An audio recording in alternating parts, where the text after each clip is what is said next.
การเฮ็ดกัปปิยะพระผู้เว้าว่ากัปปิยังกโรหิแปลว่าจงเฮ็ดให้สมควรสำคัญคือเวลาที่พระกำลังเว้าอยู่ให้โยมตั้งใจฟังก่อนหลังจากพระเว้าแล้วว่ากัปปิยังกโรหิหรือว่าเป็นภาษาลาวว่าจงเฮ็ดให้สมควรสามเณรหรือโยมผู้เฮ็ดเอามือข้างหนึ่งจับหมากไม้มือข้างหนึ่งจับมีดเป็นต้นแล้วกรีดผ้าหรือแทงลงไปที่หมากไม้นั้นพร้อมว่ากัปปิยังพันเตแปลว่าสมควรขน้อยใช้คำว่าเป็นภาษาบาลีกัปปิยังพันเตหรือแปลว่าสมควรขน้อยผู้เฮ็ดให้ผู้บอกให้เฮ็ดเป็นผู้เฮ็ดกัปปิยะกับผู้เฮ็ดกัปปิยะจะใช้ภาษาลาวหรือภาษาใดก็ได้เช่นผู้บอกเฮ็ดให้เฮ็ดว่าเฮ็ดมากไม้ให้สมควรแน่ผู้เฮ็ดเอามือจับมากไม้แล้วเอามีดหรือเล็บเป็นต้นจิกลงไปที่มากไม้พร้อมทั้งเว้าว่าสมควรขน้อยเป็นต้นการเฮ็ดกัปปิยะนั้นต้องเฮ็ดต่อหน้าผู้ที่บอกและควรใช้คำเว้าที่เป็นปัจจุบันการจะเฮ็ดลับหลังคือเฮ็ดก่อนพระบอกและใช้คำเว้าที่เป็นอดีตหรืออนาคตการบ่ได้เช่นขน้อยได้เฮ็ดกัปปิยะแล้วหรือขน้อยจะเฮ็ดกัปปิยะแบบนี้ใช้บ่ได้หมายความว่าต้องเป็นปัจจุบันการเฮ็ดกัปปิยะผักสดที่ปลูกขึ้นได้และอ้อยเป็นต้นก็เฮ็ดเหมือนกันเหมือนกับหมากไม้ทุกชนิดส่วนผักเผ็ดหมากเผ็ดนั้นถ้าเป็นน้อยๆโยมใส่ถุง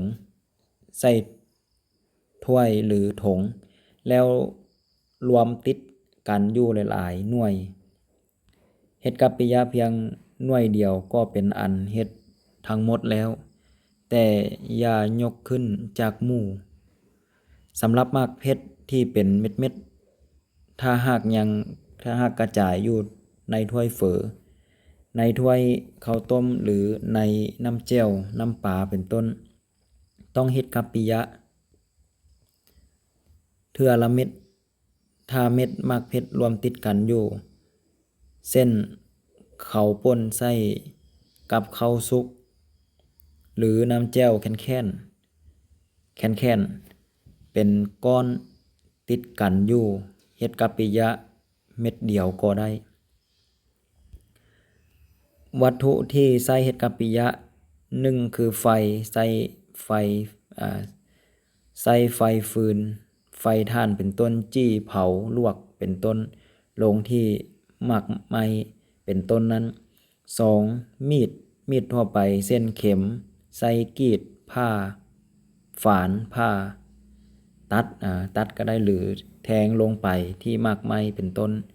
เฮ็ดให้ขาดหรือเป็นรอยเล็บคนเล็บสัตว์4ตีนเช่นเล็บสิงเล็บเสือโคร่งเสือเหลืองเสือดาวเสือดำหมีลิงเป็นต้นและเล็บสัตว์2ตีนเช่นเล็บไก่เล็บนกเป็นต้นที่คมแหลมคมใส่เล็บเหล่านี้จิกลงไปที่หมากไม้เป็นต้นเฮ็ดให้เป็นรอยเล็บเหล่านี้ต้องเป็นเล็บดีเล็บเน่าใส่บ่ได้ก็แต่ว่าเล็บงัวควายฟานกวางเป็นต้นใส่บ่ได้ใส่สามเณรหรือโยมให้ตัดต้นไม้โดยบ่เป็นอาบัติ